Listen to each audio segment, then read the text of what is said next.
Folks, listen, you're all very welcome. My name is Leonard Hobbs. I'm the chair of the Transatlantic Cable Foundation, and delighted to welcome you all here to our ninth lecture now, actually, in this particular series. And indeed, it's quite an ambitious one this year, in that we're going to run it over 2 days. Obviously, this is day one. I'd like to start maybe with a little quote, actually, which I think kind of captures a lot about the transatlantic cable story. And I do hope that I'm not going to go into the story a lot today, but hopefully that you're all quite familiar with it. And if not, you'll certainly be picking up a lot about it over the next couple of days. But there's a very famous quote from Arthur C. Clarke. He said that any sufficiently advanced technology is equivalent to magic. And at the time when this happened, when this cable was laid in 1858, the first successful one. In fact, as you're going back to the hotel today, just look up to your left, just before you get to the hotel, and there's a ramp, a kind of a stone ramp up. And the building at the top was where the very first message was sent from. That's the first message building. I did make for those of you who might have spotted our press release during the week, I called it the first message building site. Now, it's actually the first message building site, but it was pointed out to me that I called it a building site. So, and thanks, Mary Rose, for pointing that out. But anyway, back at the time, the logo that actually was used by the people doing the project, the commercial people driving the project, their logo was 2 weeks to 2 minutes. That's how the world was transformed in what happened here in 1858. The world became a much smaller place, and the modern world of communications, as we know, started here in this place in County Kerry. And indeed, if you look at the transformation we're going through today with AI and how fast that's happening, we can all see that around us at the moment, how things are changing so quickly. It was the same back then. The world just changed at an extraordinarily fast pace, and it all started here.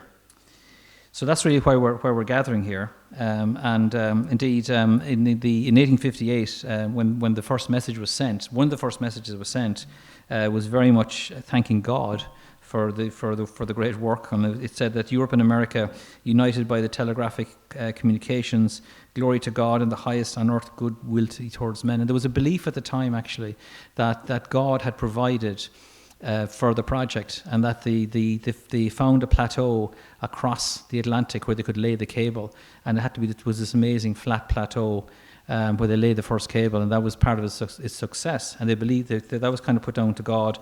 But not only that, actually, but the people who were marketing the project, we came across fabulous artifact during the year.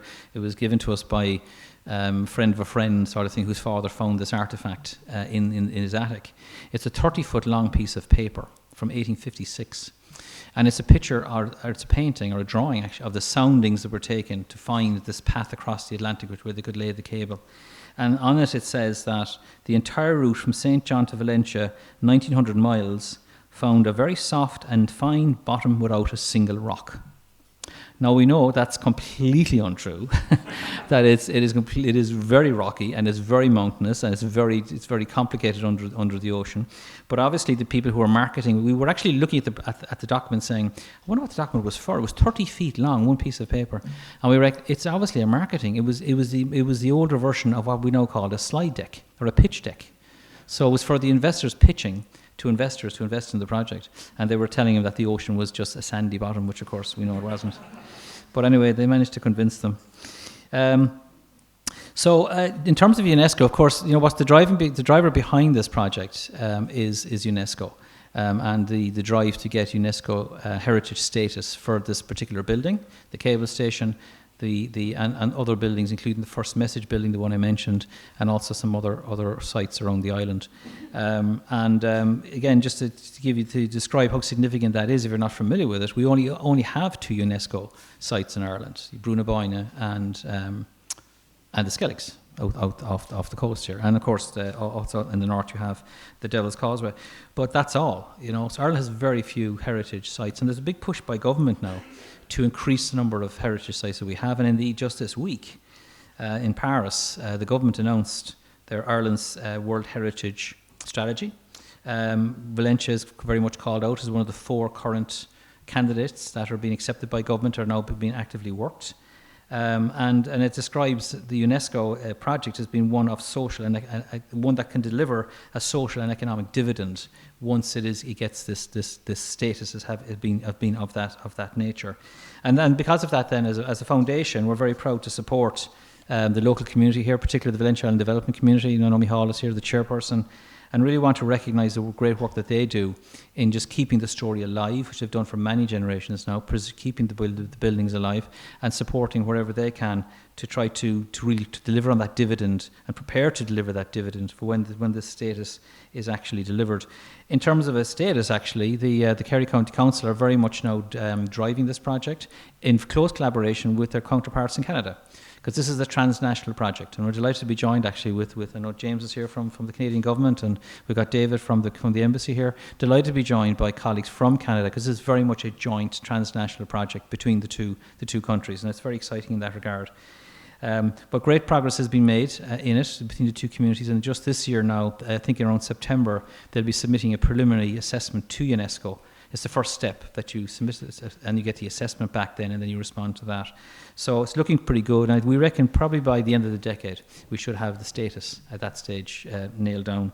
In the meantime, though, of course, there's a lot of work to be done then with this cable station itself. We've got very exciting plans to develop the upstairs of this building. You'll note actually in the hall there, at the hall, towards the back of the hall where you came in, there's a drawing that shows you what our plans for what we're going to do with this building. This very much was a living building at the time. It had 300 young men working here on the cable. Each of them had a salary equivalent to a bank manager at the time. If you think of it, it was a time when it was only like 10 or 15 years after the famine, and this building arrived, and they built these homes. And this is where they worked, and technology wasn't only just invented, not only just happened here, but it also got improved and invented here. There was a huge amount of innovation to improve the cable, to make it faster, to make it more efficient, to make it more commercially viable, and a lot of the innovation happened here in this particular station. And then the young men lived upstairs, and the families lived in the houses you would have seen as you drove in. So we're very committed to bringing that back to life, to bring this building back to being a living building, and to make that dividend, so to speak, make that available to the local community here. One of the big changes that were done during the year actually by the Valentia Development Community was that site in front of the hotel. If you were here last year, it was a hole in the ground. And they've done a wonderful job this year now in cleaning it up, filling it in, and now preserving it. And the reason it's so important is because on top of the ramp, there is that building I mentioned, which is the most historic building, the first message building. And when you're doing UNESCO, you have to preserve all the sites around the building. The visual, what we call the visual corridors, have to be preserved, because you want it to look like what it looked like back in the day. So that has now been achieved, and that's a big result. So as I mentioned, this year we have a new format. We did trial it last year, but this year we said we go bigger on it. And in fact, with that, I'd really like to call out Sean Parker. I don't know if Sean is here, but certainly Lara's daughter Lara's here. And really, Sean, it was myself and I think Lara and Sean were walking back from the cable station here a couple of years ago, and we just had the lecture, and we said, and he said, why don't we get young people involved, younger voices involved in this particular series? And we trialled it last year on one panel. It worked really well. And we said, let's do it again this year. Let's go bigger this year. So that's what we've done. And again, I want to thank Sean for his generous support in making this happen. So this year, what we have is we have 4 keynote speakers. We have a historian, a very eminent historian. We have a politician. We have a journalist, and we have a businessman who are going to share their thoughts of Ireland by 2040. And then each of the panels will respond to each of the speakers. And the panels are composed of a group of 30 people in their 30s. And the reason we chose that age group was because that's the age that Cyrus Field was, the entrepreneur who made this project happen. He changed the world as an entrepreneur from this place, and we're putting it up now to these young people to change the world again, and that's why we have them here in Valentia. And things do happen. We joke with this all the time, but it seems to work very well. We've a lot of young politicians joining us. They're not here today. I think a lot of them are in Dáil business. They'll be coming tonight. But we always joke that any politician who comes here gets promoted. So when Norma Foley opened up this building a few years ago, she was Cathaoirleach of County Kerry. She became Minister for Education for some time later. Jerry Buttimer, who spoke here last year, was a senator. He is now a Minister for Regional Development. When Jack Chambers was invited here last year, he was Minister for Transport. By the time he got here, he was Minister for Finance. And indeed, we had in fact, I know who's going to be President, by the way, because we had a speaker here who spoke here a couple of years ago, and her name, the Fine Gael candidate. What's the Fine Gael candidate? Mairead McGuinness spoke here during COVID, actually. So Mairead's going to be president. I would absolutely bet your house on it. So But it only works for politicians, this promotion thing, by the way. So, but there's something in the water here. Anyway, so that's what we'll be doing this year. And just a couple of quick notices then. We do have a donate button now on on the desk outside there. We'd be very happy if anybody would like to donate to the cause. We also have, for the first time, we have some beautiful T-shirts for sale for a very handsome price, €25. Again, you can do that at the desk there. Well, also this year we have an unusual event in that Trinity have joined us. Trinity College, the Connect Centre at Trinity College, are doing a quantum technology kind of exhibit to explain to people in simple terms what quantum technology is. They brought the exhibit here. It's parked by the hotel. And you can go see it at any time over the next couple of days. And it's kind of fitting, actually, you think of it, that at the time when telecommunications or telegraphy was the big breakthrough thing, it happened here. I know it's great to see somebody bringing quantum technology, which is the next huge breakthrough in communications, is also going to be exhibited here. So it's really nice to kind of complete that circle. And I think that's about everything. I did want to thank, again, just Brown Brothers and Sean for his very generous support. Also, Aurora will be sponsoring us as well this year. They're part of Gas Networks Ireland. And I'd like to call out one person especially. I'm going to embarrass him now. And my Eamon Sinnott, former boss of mine in Intel. And it was Eamon's idea over 10 years ago that Intel, we were both Intel at the time, that Intel should get involved and sponsor this project. And that's how I came down. Eamon said, why don't you go down and meet the community? And I did. And when I left, I was chair of the foundation.